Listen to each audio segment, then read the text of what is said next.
I should have known that night would be different. I should have noticed the tension in the air when he walked in, with that stained linen jacket and the look of a man who had just come through hell. But at the Rusty Anchor, you learn not to ask questions. It's an unwritten rule of this forgotten place in the backwoods of Oregon, where the road meets nowhere and people come to disappear for a few hours. I had been polishing the same glass for 5 minutes, watching the rain beat against the fogged-up windows. It was a dead Tuesday. Just 3 truckers in the corner and an old guy asleep with his arm wrapped around a lukewarm beer. The kind of night when I questioned my life choices. At 28, working in a roadside bar, serving people who preferred silence to conversation. The door opened with a familiar creak, bringing in the smell of rain and something else. Something metallic that took my brain a second to identify. I looked up and saw him. Tall, broad-shouldered, with dark, slightly damp hair plastered to his forehead. The expensive suit was out of place in the rundown bar, but it was the dark stain on his jacket that held my attention. Recent. Very recent.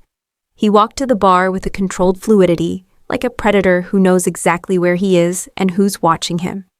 He sat on the stool right in front of me, not on the end like most people do. Right in the center, facing the door. His eyes were an intense, almost unsettling green, eyes that had seen too much and were still looking for more. "Whiskey," he said. The voice was low, no nonsense. I didn't ask what kind. I grabbed the maker's mark, the only decent thing we had, and poured him a 2-finger measure. I set it in front of him without a word. I learned a long time ago that some people don't want hospitality. They just want to forget. He picked up the glass and drank half of it in one go. He didn't wince, didn't let out a sigh of relief. He just drank it, like someone taking a bitter but necessary medicine. I went back to cleaning glasses, pretending not to notice the way his fingers tapped lightly on the counter, an anxious, off-kilter rhythm. 5 minutes of silence. 10. I was starting to relax, thinking he was just another broken man looking for peace at the bottom of a bottle. Then the door opened again. 3 men walked in, shaking the rain from their leather jackets. Bikers. I recognized one of them, Rick or Mick, something like that. He came in from time to time, always causing some kind of trouble. But today there was something different in his eyes, an intent. They scanned the bar until they found the man in the suit. And I saw it. I saw the exact moment everything changed. His body imperceptibly tensed, the hand holding the glass freezing in midair. He didn't turn his head, but I knew he was calculating distances, exits, possibilities.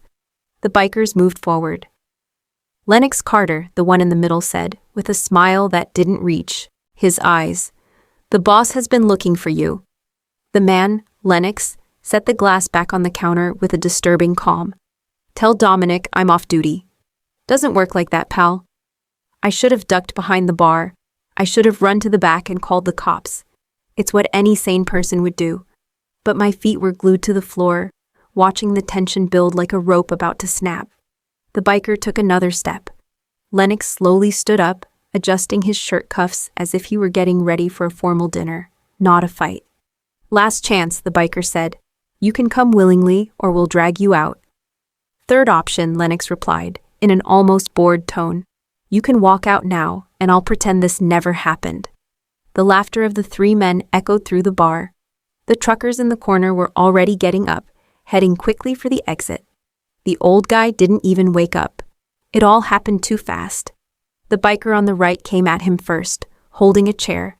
Lennox sidestepped, his body twisting with a practiced precision, and landed a punch to the side of the man's face. The sound of the impact echoed, bone against bone, loud and final. The biker went down. The other 2 reacted at the same time. Bottles flew. A table went over. I instinctively backed away, knocking over glasses that shattered on the floor. Chaos erupted. Punches, kicks, grunts, the sound of splintering wood. Lennox fought with brutal efficiency, but it was 2 against 1. He landed a knee to the second biker's stomach, but the third grabbed his arm, twisting it back. That's when I saw the glint of metal, a knife. The biker pulled it from his waistband, lunging at Lennox's back while he struggled to break free. My body reacted before my brain. I grabbed the wooden mallet we used to break up ice blocks, heavy, solid, and vaulted over the bar. 3 steps, I raised the mallet, and I hit the side of the biker's head with all the force I had. He staggered, the knife clattering to the floor. Lennox turned, surprised. Our eyes met for a split second, green against brown, both of us breathing hard, both of us processing what had just happened. Then he took action. He grabbed the biker I had hit and threw him against the wall. He knocked the other one out with a straight hook to the jaw. In less than 30 seconds, all 3 of them were on the floor, groaning, dazed, defeated. The silence that followed was deafening. Lennox stood in the middle of the wrecked bar, his fists still clenched, breathing heavily. Then he looked at me again. He really looked at me this time, as if he were trying to understand who I was and why the hell I had done that. "Why did you do that?" he asked, his voice softer now, almost confused. I was still holding the mallet, my arms trembling with adrenaline. "I don't know," I said honestly. "Instinct." He studied my face for another moment, then looked. Around, broken chairs, shattered glass, the men on the floor. He ran a hand through his damp hair, letting out a slow breath. "Do you have insurance for this?" he asked, pointing at the destruction. "It's not your problem." "Yes, it is. They came after me." I put the mallet down on the counter, trying to regain some composure. "Then get out of here before they wake up." Lennox took a wallet from the inside pocket of his stained jacket, pulled out several $100 bills, and put them on the counter. Much more money than was needed to fix the chairs. "I don't want your charity," I said, pushing the money back. He didn't take it. He just looked at me with an intensity that made my breath catch. "It's not charity, it's a debt. You don't owe me anything. You saved my life." I hit an idiot with a piece of wood. "Don't be dramatic." For the first time, something like a smile touched his lips. Brief, almost imperceptible, but it was there. "What's your name?" I hesitated. Giving him my name felt like a definite step in a direction I wasn't sure I wanted to go. "Marlowe," I finally said. "Marlowe Hayes." "Marlowe," he repeated, as if testing the sound. "I'm Lennox Carter," I heard. He nodded, putting his wallet away. He walked to the door but stopped before he left, turning one last time. "I'll come back tomorrow, to make sure you're okay." "You don't need to. I'll come back anyway." And then he left, disappearing into the rain and darkness, leaving behind only the money on the counter, 3 groaning men on the floor, and a strange feeling in my chest, something between fear and dangerous curiosity. I should have locked the door. I should have called the cops. I should have done a lot of different things, but deep down, I knew he would be back. And even worse, I knew a part of me wanted him to. I picked up the money and tucked it under the counter. Then I started sweeping up the broken glass, trying not to think about the glint of those green eyes or the sound of his voice saying my name. I failed miserably. He came back the next night, just as he promised. I was drying glasses when the door opened at 11:30, a slow time, with just 2 customers in the corner playing pool. Lennox walked in without the same urgency as the night before. This time, he wore dark jeans and a gray shirt with the sleeves rolled up to his elbows. Still sharp, but less formal, as if he had made a conscious effort not to look so out of place. He walked to the same spot at the bar and sat down. I didn't say anything, just grabbed the maker's mark and poured. I set the glass in front of him. He looked at the drink, then at me. "You remembered," he said, with a tone that could have been surprise or satisfaction. "It's my job to remember," I replied, keeping my voice neutral. "It's not. Most people don't pay attention." I shrugged, going back to drying a glass that was already perfectly dry. He took a sip, slower this time, savoring it. "How's the bar?" he asked. "Still standing. The chairs were fixed this morning." "Good." Silence. But it wasn't uncomfortable. It was the kind of silence that happens between 2 people who know there's a lot to be said, but no urgency to say it. "Those men," I started, not looking at him. "Are they coming back?" "No." The certainty in his voice should have scared me, but somehow it didn't. "How can you be sure?" "Because I had a chat with their boss. It was a misunderstanding that's been resolved." I raised an eyebrow. "A misunderstanding?" As if knives and brawls could be summed up like that. "Do you always resolve misunderstandings by breaking faces?" He smiled at the corner of his mouth, that same brief, unsettling smile. "Depends on the misunderstanding." I put the glass down and leaned on the counter. finally looking directly at him. "What do you do, Lennox Carter?" He held my gaze without flinching. There was a pause, as if he were deciding how much to reveal. "Logistics," he finally replied. "Logistics," I repeated, not hiding the skepticism in my voice. "That's right, shipping goods, route management, boring stuff. Right. And people who work in logistics usually show up at grimy bars with blood-stained jackets. It wasn't my blood." "That doesn't make it better," he laughed, a low, almost surprised sound, as if he didn't laugh often. "You're not afraid of me. Should I be? Most people are. I'm not most people." I noticed. Another silence. This time it was charged with something different. A subtle, almost imperceptible electric current, but impossible to ignore. One of the pool players yelled something about the next round. I moved away from the counter, grabbed 2 beers, and took them over. When I got back, Lennox was still there, observing the bar as if he were memorizing every detail. "Why do you work here?" he asked when I sat on the stool behind the bar. "I have bills to pay." "That's not it. You're too smart to be serving drinks in a place like this." "And how do you know I'm smart?" "You calculated the distance to the mallet before you jumped the bar yesterday. It wasn't impulse, it was strategy." I crossed my arms, annoyed that he had noticed. "Maybe I just like simple places. Or maybe you're hiding. From what?" "I don't know, but everyone who comes to a place like this is running from something." "Including you?" He raised his glass in a silent toast. "Especially me." The visits became routine, always late at night, always when business slowed down. He would sit in the same spot, drink the same whiskey, and we would talk. About small things at first, music, old movies, books neither of us had time to read but pretended we had. Lennox had strong opinions about Dostoevsky and a strange obsession with classic jazz. I discovered he had a dry, sarcastic sense of humor, hidden under layers of seriousness. 3 weeks later, he showed up with a book. "This is for you," he said, pushing it across the counter. I picked up the leather-bound volume, Crime and Punishment. An old edition, the pages yellowed with age. "Why? You said you'd never read it. Now you have no excuse." I ran my fingers over the worn cover, feeling the weight of the story in my hands. "This looks expensive." "It's a first edition, but don't worry, I didn't steal it." I gave him a look of fake suspicion. "How can I be sure?" "You can't," he said, with that corner-of-the-mouth smile. "You'll just have to trust me." And strangely, I did. Or at least, I wanted to trust him. But I wasn't naive. I knew there were things he wasn't saying. The urgent phone calls he took outside the bar, always speaking in a low voice. The way his eyes scanned the entrance every time the door opened. The recent scar on his neck that he tried to hide with higher collars. And especially the way he always sat with his back to the wall. One night, I decided to confront him. "You're a good liar," I said, placing another whiskey in front of him. He looked up, surprised by the bluntness. "About what?" "Logistics, shipping goods, that whole story."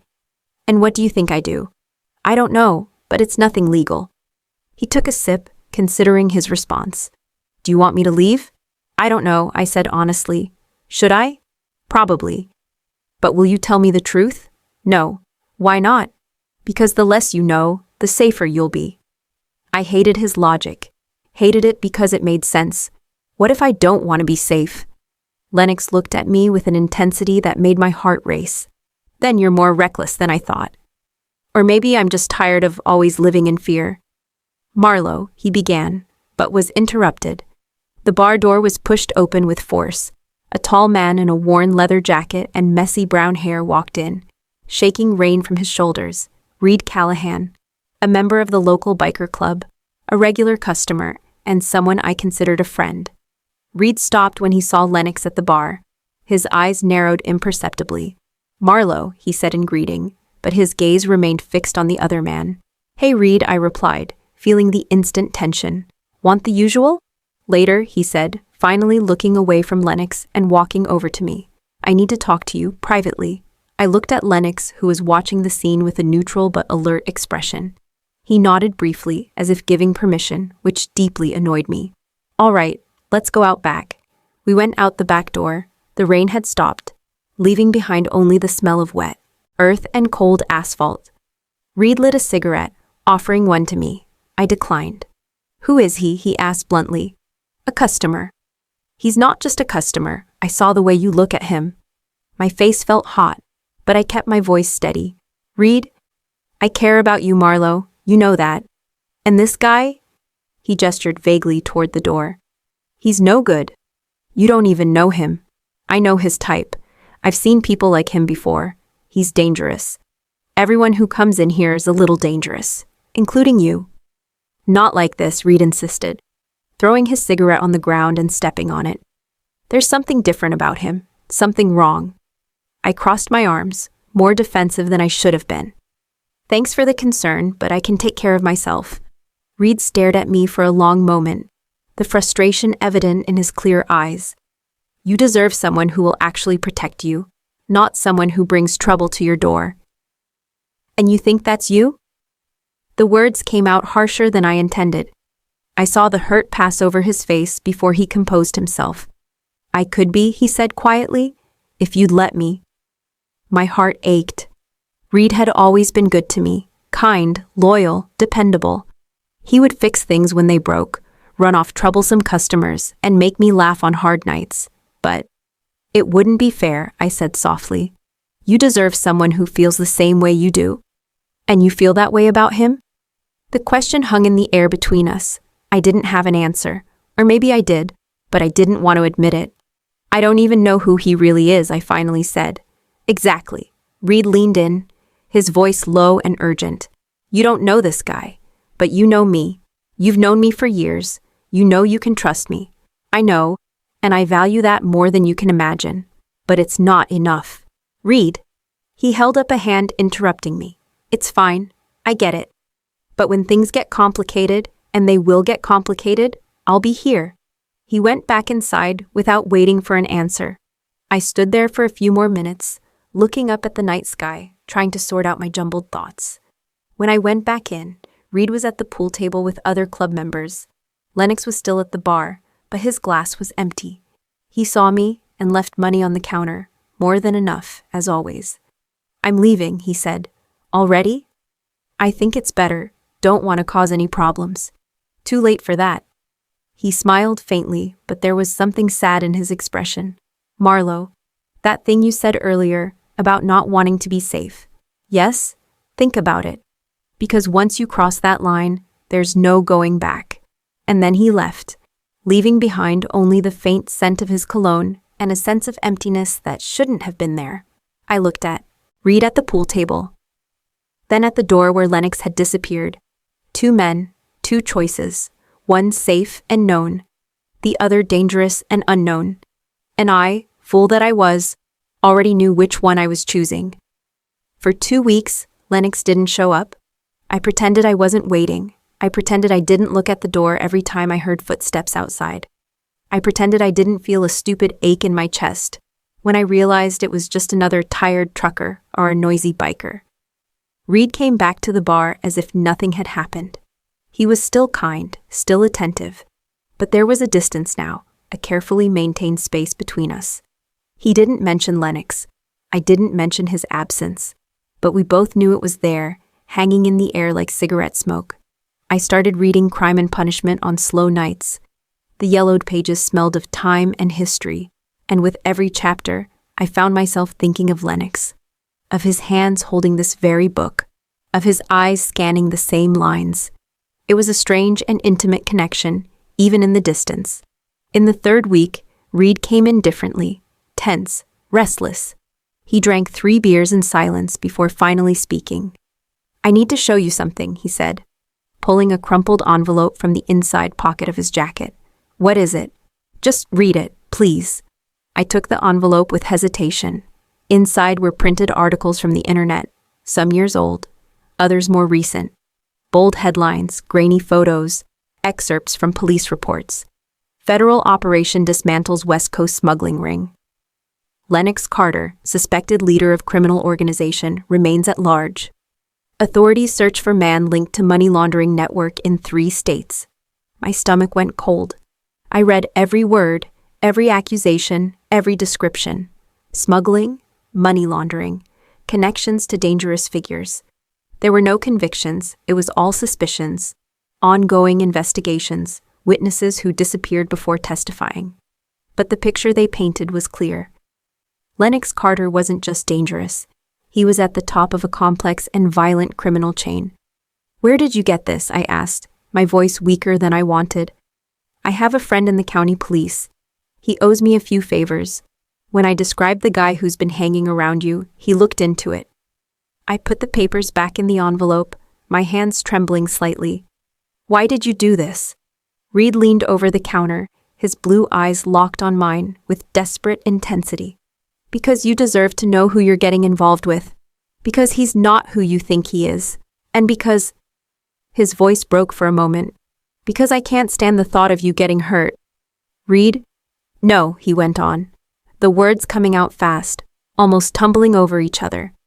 "I know you don't feel the way I feel. I know you've never seen me that way, but that doesn't change the fact that I care, that I've always cared. From the first day I walked into this bar and saw you arguing with a drunk customer twice your size." He ran a hand through his hair, frustrated with himself. "I would build a life with you, Marlo. A real life. Nothing glamorous, but honest. Safe. You wouldn't have to worry if I was coming home every night. You wouldn't have to look over your shoulder waiting for feds or rivals to show up. It would be normal." My heart was breaking into pieces, not because of the revelation about Lennox, a part of me already knew, already suspected, but because of the raw pain on Reed's face, the vulnerability he so rarely showed.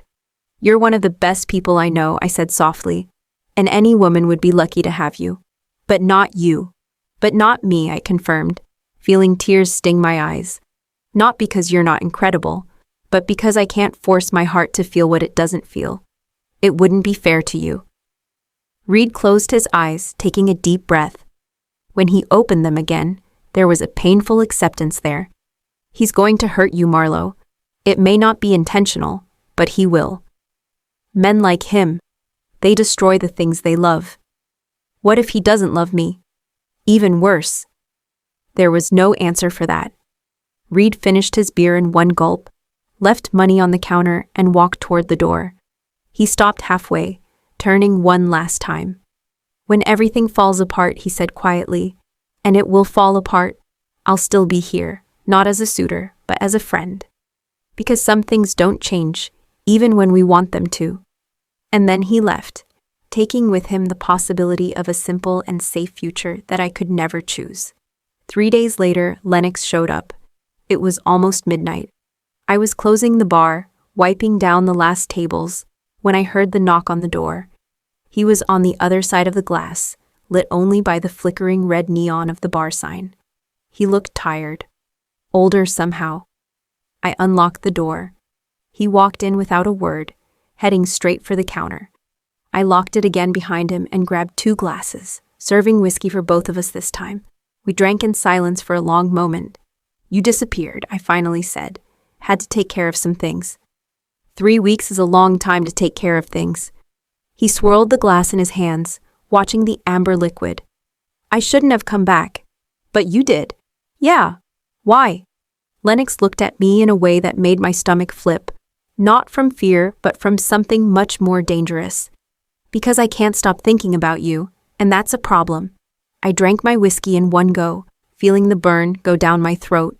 "I know who you are," I said, putting the empty glass on the counter. Reed showed me. I saw the tension go through his body. He didn't deny it, didn't feign surprise. He just nodded slowly. "And you still let me in." "I haven't decided if it was smart or stupid yet. Definitely stupid. Then that makes 2 of us." A sad smile touched his lips. "You should ask me to leave. You should lock this door and never open it again when you see me on the other side." "I know. But you're not going to." "No." "Why not?" I walked around the counter, standing in front of him, closer than we had ever been, close enough to see the small scars on his face, the weariness around his eyes, the tension in his jaw. "Because I want the truth. All of it. No filters, no protection, no lies about logistics and shipping goods. If we're going to do this, whatever this is, I need to know exactly what I'm getting into." Lennox held my gaze for a long moment. I saw the internal battle happening, the instinct to protect himself, to protect me, fighting against something stronger, Finally, he sighed. All right, but not here. Not now. This is going to take time. I have time. And after I tell you, you might change your mind. About everything. That's a risk you're going to have to take.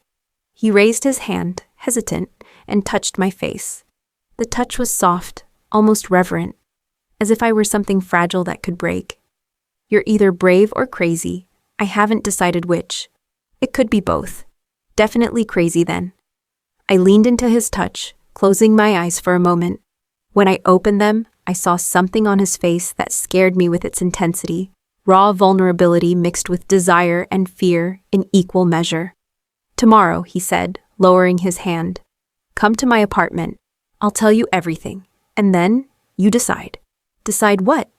If you still want to be near me? I took out my phone and he typed in the address. A building in the city, 40 minutes away. A discreet place, I imagined. A place where men like him hid. 7 o'clock, I asked. 7 o'clock. He stood up, but before he left, he pulled me close and rested his forehead against mine. We stayed like that for a few seconds. No kisses, no promises. Just the silent closeness of two people about to cross a line of no return. Sleep well, Marlo Hayes, he whispered. You too, Lennox Carter. And then he was gone, leaving behind only the phantom warmth of his touch and the certainty that my life was about to change in ways I couldn't predict. The next day, I wore something simple, jeans and a dark shirt. Nothing special, but neat. I drove to the address he had given me, a discreet building in a quiet part of the city. I went up to the 4th floor, my heart beating faster with every step. I rang the doorbell. He opened it immediately, as if he had been waiting on the other side of the door. Come in, he said, stepping aside. The apartment was surprisingly normal. There was no ostentatious luxury or obvious signs of illicit wealth. Just tasteful furniture, books on the shelves, an open kitchen that smelled of fresh coffee. Want something to drink? He offered. Water is fine. He poured 2 glasses. We sat on the couch, a respectful space between us. Lennox drank half his glass before he started talking. My dad was violent, an alcoholic. He'd hit my mom, he'd hit me. I grew up learning that the world was divided into predators and prey. I decided early on that I would never be prey. I listened in silence, not interrupting. I joined a gang at 15. Started small, deliveries, lookouts, things like that. I was good at it. Smart. I moved up fast. By the time I was 25, I controlled half the operations on the West Coast. Smuggling, laundering, a few worse things I'd rather not detail. He looked at me, searching for judgment.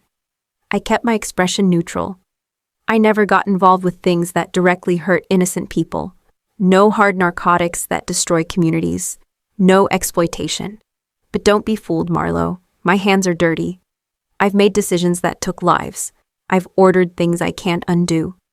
Do you regret it? I asked quietly. Some of it, yes. Other things, I don't know. It's complicated when your choices are between surviving or disappearing. And now, are you still active? I'm trying to get out. There's a federal investigation closing in.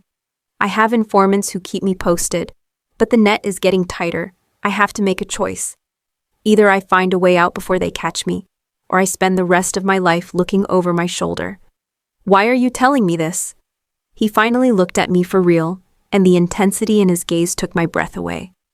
Because you asked for the truth, and because you deserve to know that being close to me puts you at risk, not just with rivals, but with the feds, with investigators, with people who will use any connection I have as leverage.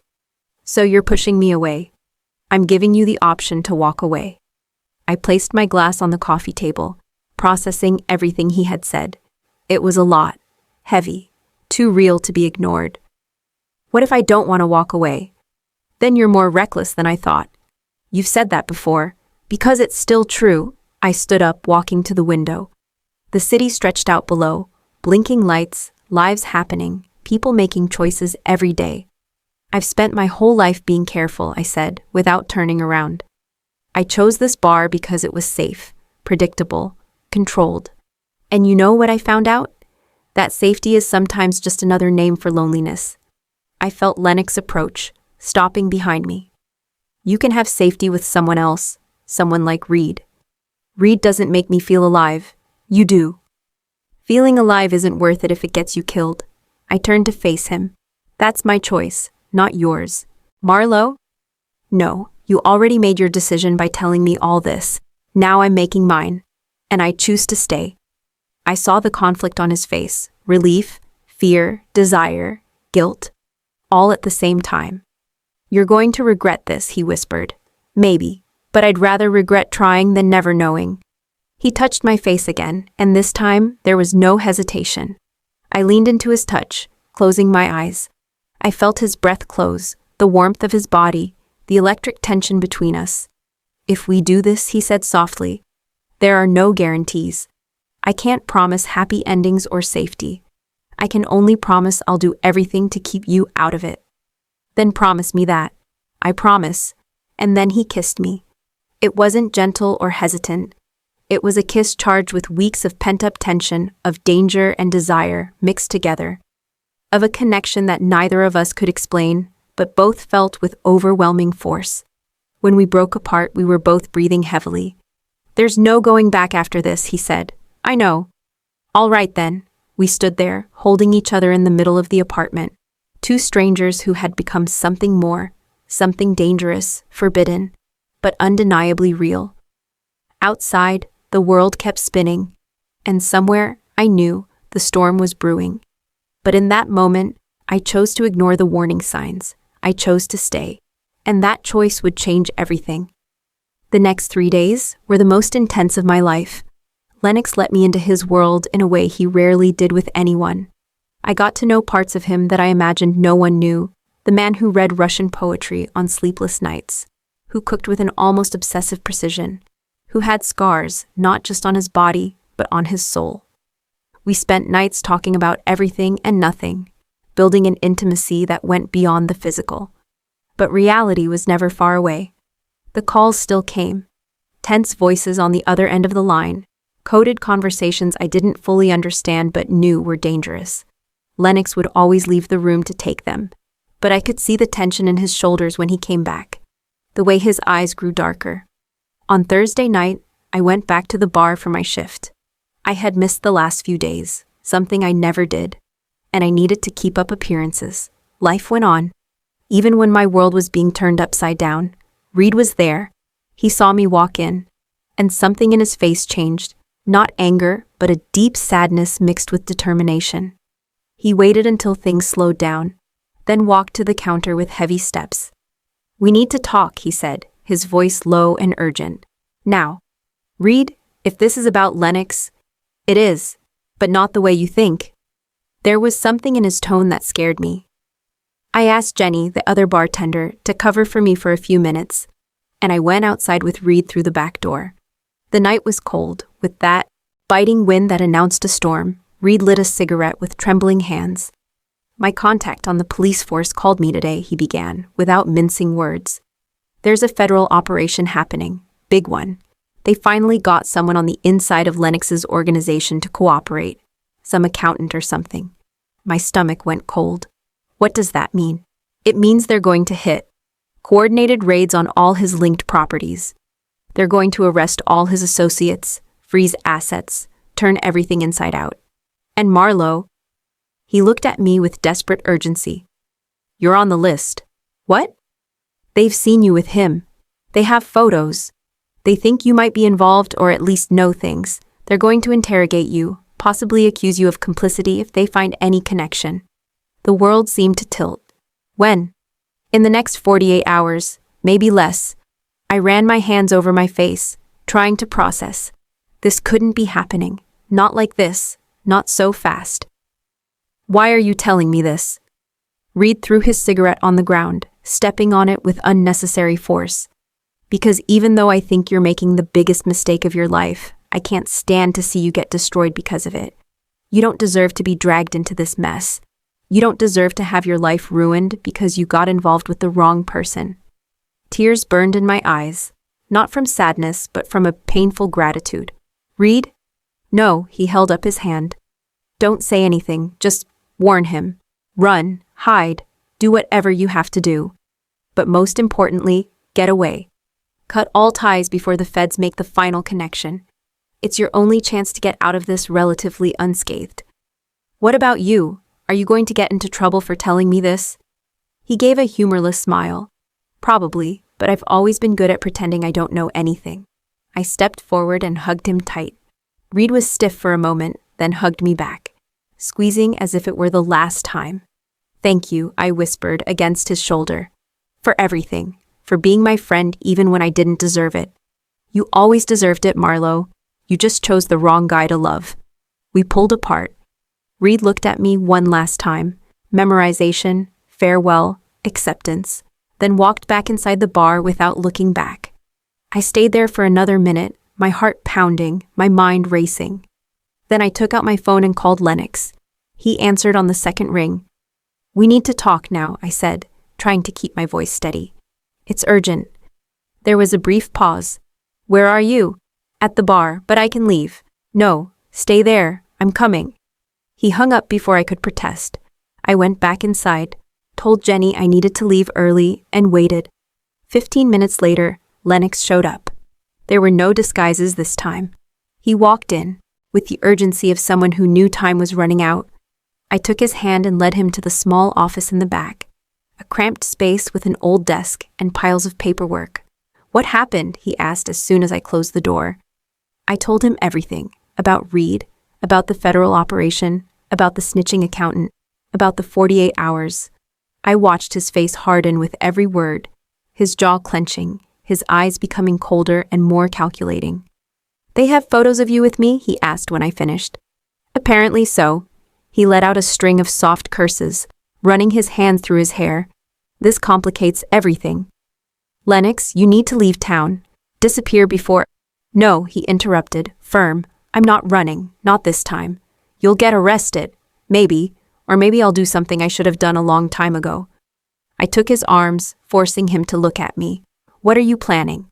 He hesitated, as if he were making a monumental decision at that very moment. I'm going to negotiate. Negotiate? With who? With the feds. I have information they want. About bigger figures in the chain. People they've never been able to catch. If I offer testimony in exchange for partial immunity. That's crazy. Those people will kill you. Only if they know. And if I do it right, if I use the proper channels, I can get out of this with protection. I won't be clean, but I also won't spend my life in prison or on the run. What about me? He touched my face with a tenderness that contrasted with the tension in his body. You're going to stay out of all this. I'll make sure your name is taken off any investigation. I'll say you didn't know anything, that you were just someone I met casually. They don't have anything concrete against you besides photos, and photos don't prove complicity. I don't want you to do this alone. I don't have a choice. It's the only way that gives us any chance of a future, even if it's an uncertain future. Before I could reply, his phone vibrated. Lennox looked at the screen and his face went pale. What is it? I asked, scared. The operation was moved up. They're moving now. I have less than 2 hours before the raids start. My heart hammered. Then go! Get out of here! I will. But first I need to make some calls, get my lawyer involved, organize the terms of the negotiation, make sure you're protected. He pulled me into a quick, intense kiss. Farewell, promise, fear, all mixed together. Trust me, he whispered against my lips. I'll fix this. Lennox, I love you, Marlo. Even if this is the worst possible time to say it. Even if I shouldn't feel it. But I do. And I'm going to do everything to make sure we can have a chance. The words hit me like a punch to the chest. Good and terrifying at the same time. I love you too, I replied, my voice breaking. Please don't get yourself killed. I won't, he said, with a confidence I didn't know was real or faked. I promise. And then he ran out, leaving me alone in the small office, my heart pounding, the tears finally falling. The next few hours were the longest of my life.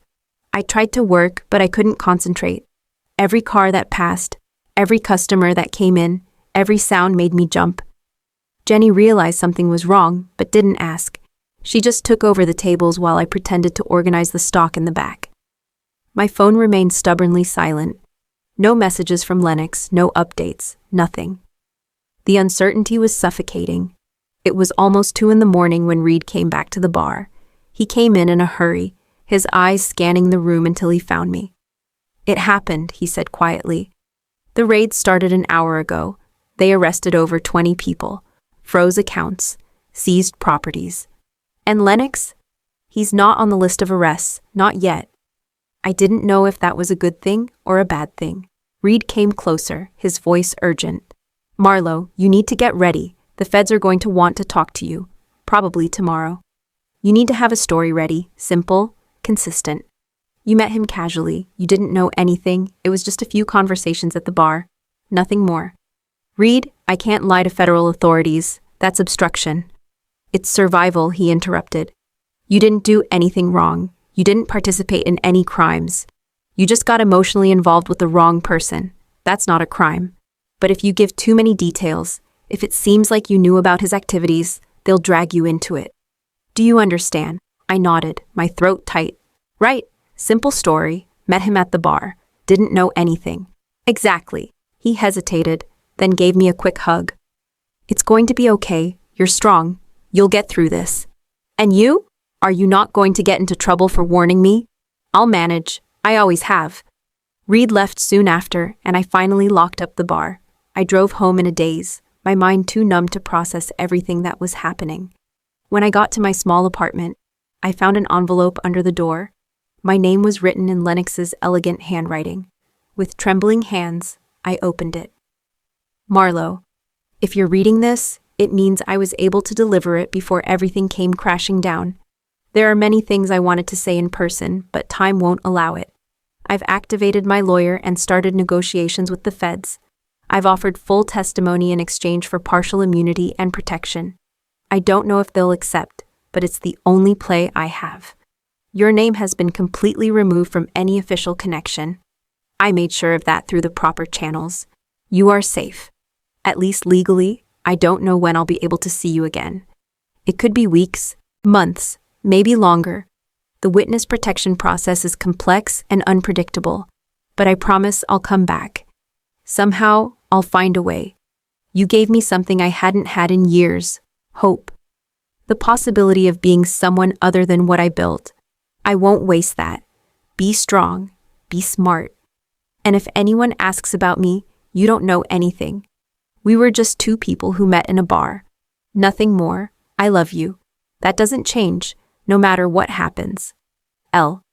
I held the letter to my chest, tears finally falling without control. He was gone. He had chosen the only path that could save both of us, but that also separated us completely. And I was alone, waiting for an uncertain future, with only a letter and a fragile promise to hold on to. Outside my window, sirens began to sound in the distance. The storm had finally arrived. The feds showed up the next morning, 2 agents, a middle-aged woman with sharp eyes and a younger man taking notes on a tablet. They knocked on my door at 8 a.m. when I had only slept 3 hours. They showed me their badges, asked to come in with a cold, professional courtesy.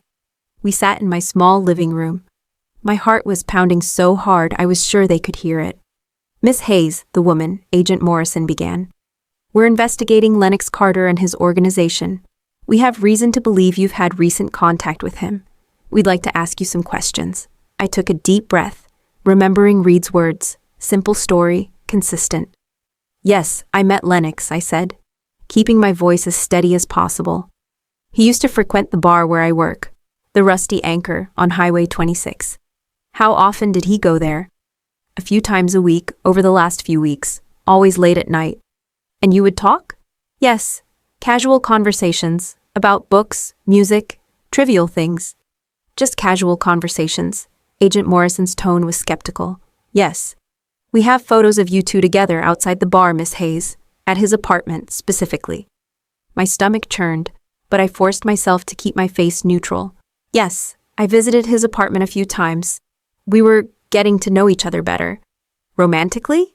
Is that relevant?" "Everything is relevant in a federal investigation." I swallowed hard.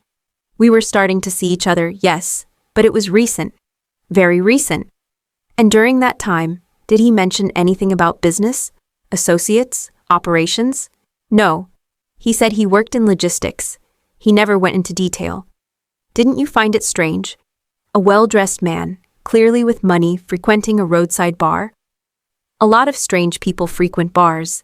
It's not my job to judge. The younger agent spoke for the first time. Were you aware that Lennox Carter is suspected of leading a criminal organization? That he has been under investigation for years? I looked directly at him. No, not until recently, when a friend showed me some articles online. But by that point, I paused, letting real emotion seep into my voice. I had already developed feelings for him. And that didn't make you question things, Morrison asked. It did. But he denied it, said they were false accusations, unfounded investigations, and I wanted to believe him. It wasn't a complete lie. A part of me had wanted to believe it wasn't as bad as it seemed. Morrison leaned forward.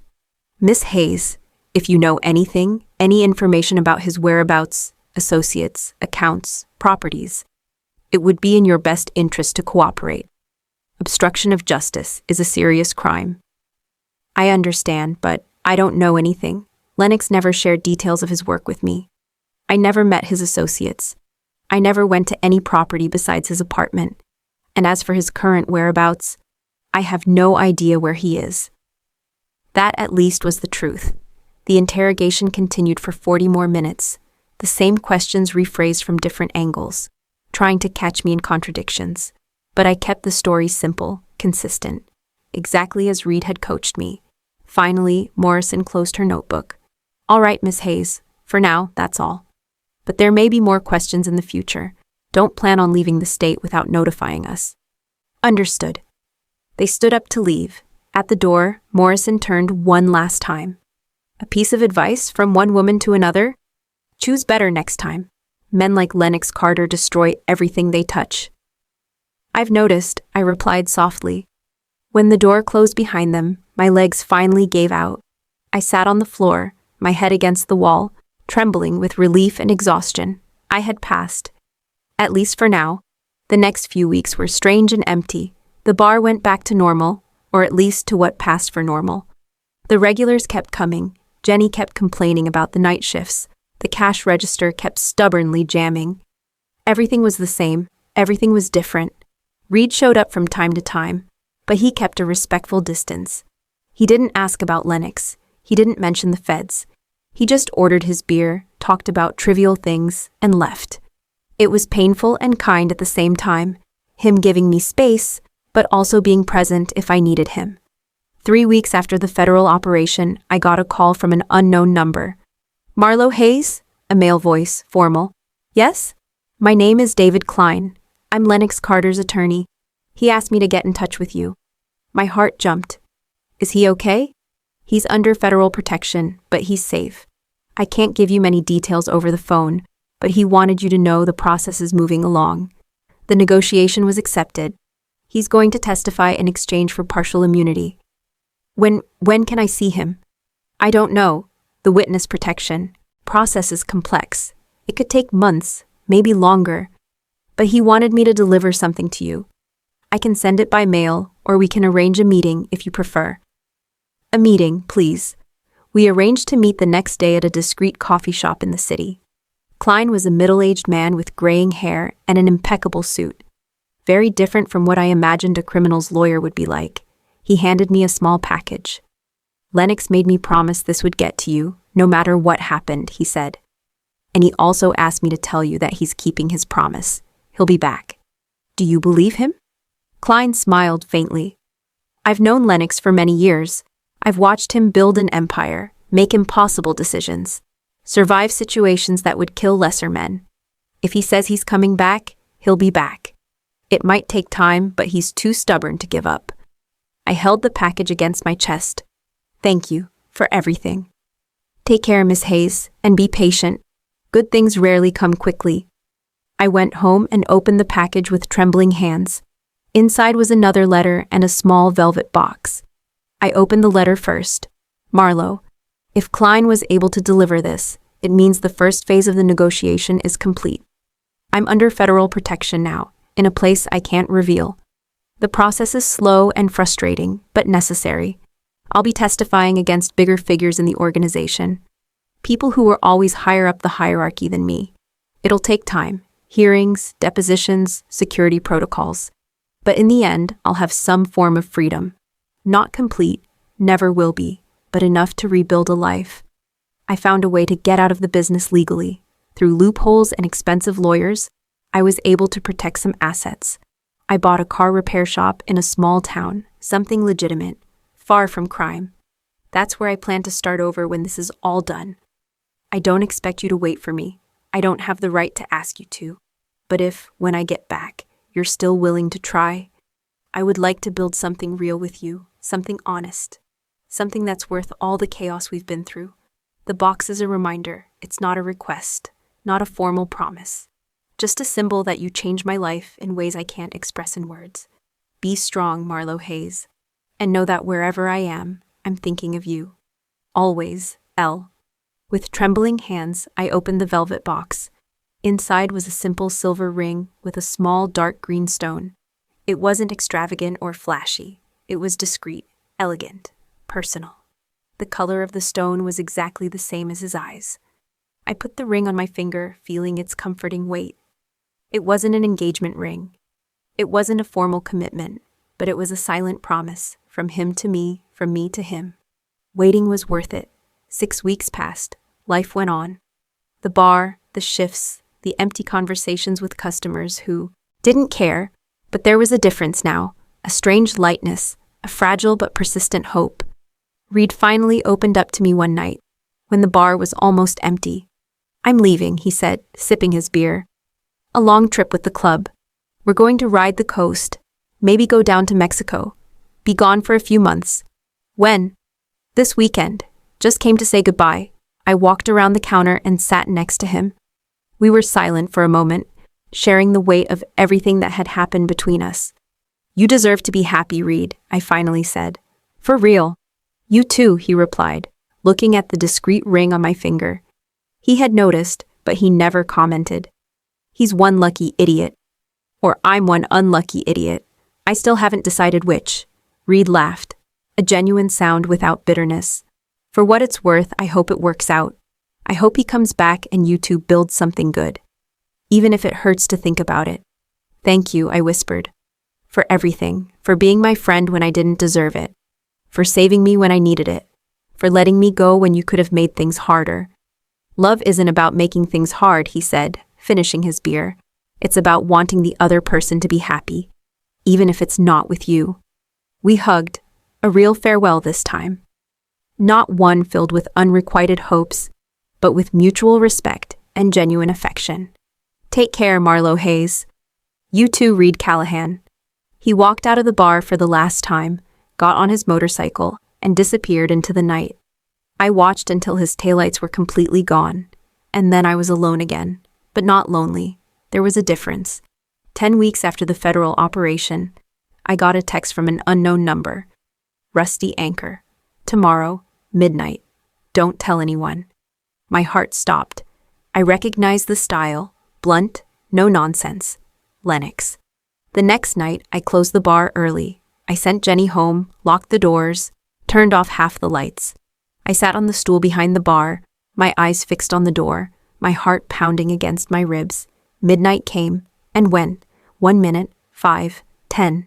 Then I heard the familiar knock. I ran to the door, unlocking it with trembling hands. And there he was, Lennox Carter, alive, real, standing in front of me. He looked different, shorter hair, a faint beard covering his jaw, simpler clothes. But his eyes were the same. That intense green that had captivated me from the very first moment. "Hey," he said, with an uncertain half-smile. "Hey," I replied, my voice breaking. We stood there for an eternal second, just looking at each other. Then he took a step forward, and I ran into his arms. The hug was desperate, tight, real. I felt the familiar scent of his cologne, the warmth of his body, the solidity of finally having him there after weeks of uncertainty. "You came back," I whispered against his chest. "I promised I would." We broke apart just enough to look at each other. He touched my face with the same reverence as before, as if he didn't quite believe I was real. "How long do you have?" I asked, afraid of hearing the answer. "Officially, I'm in controlled transit. I have 72 hours before I have to go back for more depositions. But Klein is working on the final terms. If everything goes well, I'll be completely free in a few months. And after that? After that, we start over. The car repair shop I bought is 2 hours from here. It's not glamorous, but it's legitimate. It's real. And he hesitated, raw vulnerability on his face. I was thinking that maybe you'd want to leave this place. Try something new, not as a dependent or a protected person, but as a partner.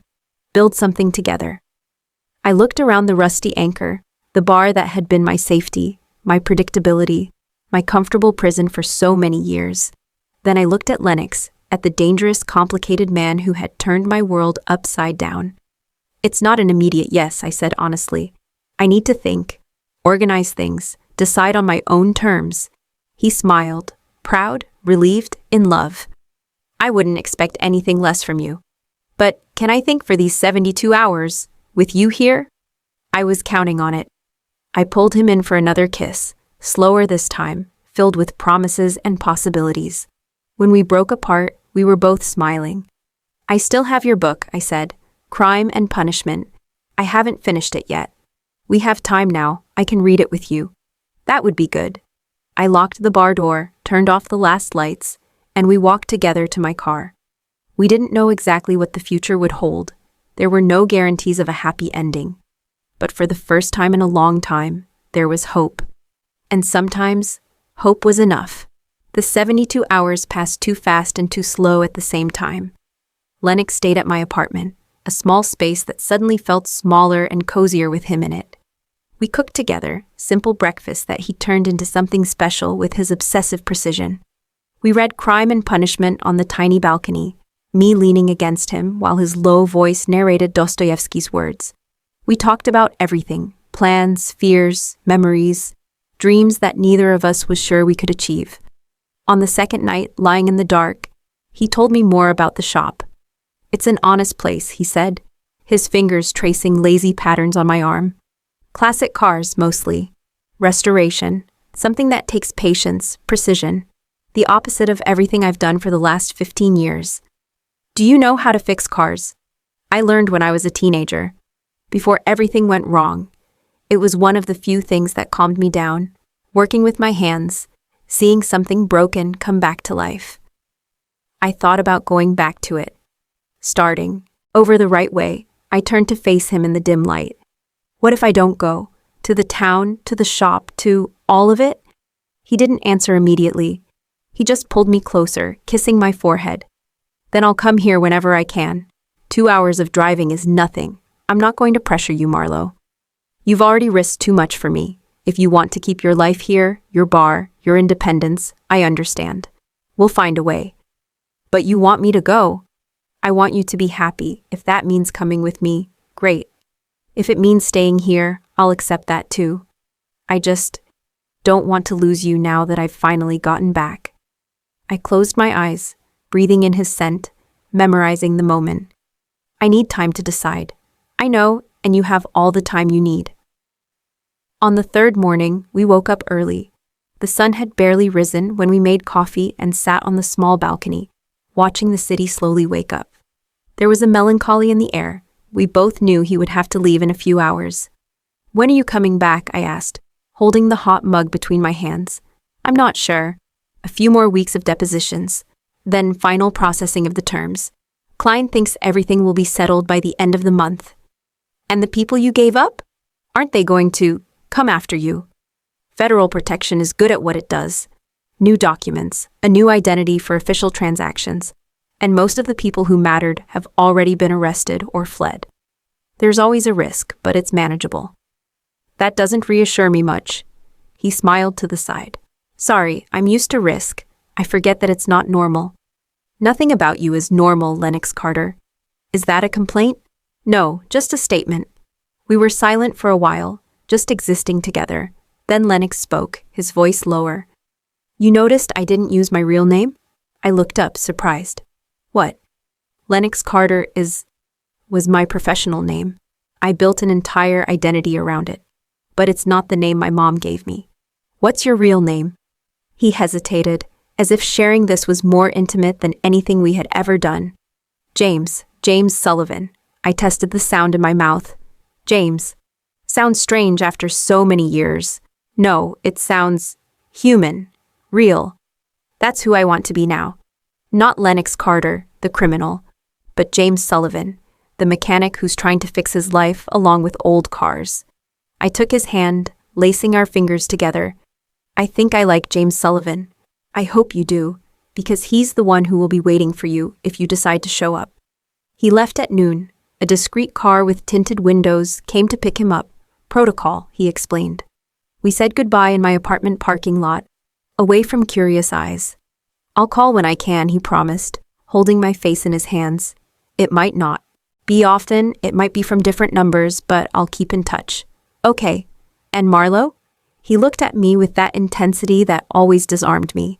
Whatever your decision, there's no wrong answer. I just want you to be happy. You deserve to be happy too, James Sullivan. He smiled at hearing the name, and then he kissed me, a long, deep kiss, filled with unspoken promises. When we broke apart, we both had tears in our eyes. See you soon, I whispered. See you soon, he replied. And then he got in the car and disappeared down the road, leaving behind a void I was already familiar with, but it still hurt. The following weeks were filled with reflection. I continued working at the Rusty Anchor, but for the first time in years, I started to really think about what I wanted. Not what was safe or predictable, but what would make me happy. Jenny noticed the change. You're going to leave, aren't you? She asked one night as we were cleaning up after closing. I don't know yet. You're thinking about that guy, the mysterious one who disappeared. I didn't deny it. He didn't disappear, he's just taking care of things. And you're deciding if it's worth the risk. Something like that. Jenny leaned on the broom, looking at me with a wisdom I hadn't expected. Look, I don't know your whole story. I don't want to, but I've known you for 3 years, Marlo. And I've never seen you so alive as you have been in the last few weeks. Even with all the mess, that means something. It means I'm reckless. It means you finally stopped just surviving and started living. Her words stayed with me. A few days later, I got a call from an unknown number. Marlo? James's voice sounded tired but relieved. Hey, how are you? I'm done. All the depositions, all the procedures. I'm officially free. With restrictions, but free. My heart soared. That's great. It is. And the shop is ready. I've started working on it. It's not much yet, but it has potential. What's the place like? Small, quiet, the opposite of everything I've ever known. There's a house behind the shop, nothing fancy but comfortable. Enough space for 2 people if... He let the sentence hang in the air. James. Yeah? Can I come visit? Before I decide anything, I want to see the place. See you in this new context. Make sure it's real. Of course, whenever you want. I'm here. Next weekend. I can take Saturday and Sunday off. Perfect. I'll text you the address. We were silent for a moment, just breathing together on the line. Marlo? Yes? Thank you. For not giving up. For still being willing to try. You didn't give up either. I think we owe ourselves a chance. I think so too. Saturday arrived with a clear sky and cool autumn air. I drove the 2 hours to the small town James had mentioned. A place that barely showed up on the map, surrounded by forests and distant mountains. The shop was on the outskirts, a simple brick building with a new sign. Sullivan's Garage, classic restoration. I parked in front, my heart racing. Before I could get out of the car, James appeared in the doorway of the shop. He was wearing greasy mechanic's overalls, a simple t-shirt underneath. His hair was longer, his beard trimmed. He looked normal, ordinary, and somehow more handsome than ever. I got out of the car and we walked toward each other, stopping just a few feet apart. Hey, he said, with a nervous smile. Hey, I replied, unable to contain my own smile. Want to see the place? I want to see everything. He showed me the shop, new but simple equipment. A few classic cars in different stages of restoration, tools organized with obsessive precision. Then he took me to the house in the back, small but cozy, with an open kitchen, a living room with a fireplace, and a simple bedroom with large windows that looked out at the mountains. It's modest, James said, almost apologetically. It's honest, I corrected. It's real. Yes, it's real. We stood in the living room, just looking at each other. There was so much to be said, so many questions and uncertainties, but in that moment, none of it mattered. I could be happy here, I finally said. Not right away. I need to organize things, sell my furniture, give the bar owner notice. But yes, I think I could build a life here, with you. His eyes lit up. Are you sure? I don't want you to feel pressured. I don't. I feel ready for something new, for something more, for us. James pulled me into his arms, burying his face in my hair. We're going to do it the right way this time, he murmured. Slowly, build something solid, something that lasts. No guarantees? There are never guarantees, but I promise to try, every day. That's enough for me. We held each other for a long time, listening to the wind in the trees and the comforting silence of the place. There were no sirens, no imminent danger, no shadows of the past chasing us, at least not in that moment. There was only us and the fragile but real possibility of a future together. 6 months later. The rusty anchor had a new owner now. I had sold my share to Jenny, who was excited about the opportunity to finally run the place her way. I visited one last time before leaving for good, a silent farewell to the place that had been my life for so long. Reed had sent a postcard from Mexico, few words, but full of meaning. I found my peace. I hope you found yours too. I put the card away with the first edition of Crime and Punishment, reminders of chapters closed, but not forgotten. Life at Sullivan's garage was different than I had imagined. Simpler, slower, but infinitely richer. I'd help James in the shop sometimes, learning about engines and restoration. Other times, I'd read on the porch while he worked, the sound of tools and classic music creating a strangely comforting soundtrack. We got to know the neighbors, simple people who didn't ask questions about the past. To them, we were just James and Marlo, the couple who had opened the repair shop and were trying to build something together. It wasn't perfect. There were hard days, arguments about little things that masked bigger fears. James still had nightmares sometimes, waking up sweaty and tense. I still looked over my shoulder when we saw strange cars. But there was also laughter. Homemade dinners that ended in impromptu dances in the kitchen. Lazy mornings in bed, planning the day ahead, small moments of normalcy that were more precious because they had been so hard-won. One night, lying on the porch under a sky full of stars, James held my hand. Happy? He asked quietly. I thought about the question. Happiness wasn't a constant. It was intermittent moments of peace, of connection, of belonging. It was looking to the side and seeing someone who had walked through hell and still chose to be there. Yes, I answered honestly. Happy. Me too. We were silent, watching the stars. We didn't know what the future would bring. There were no guarantees that everything would work out. But for the first time in a long time, we both had something worth fighting to keep. We had each other, and we had hope. And sometimes, in the midst of life's chaos and uncertainty, that was more than enough. It was everything.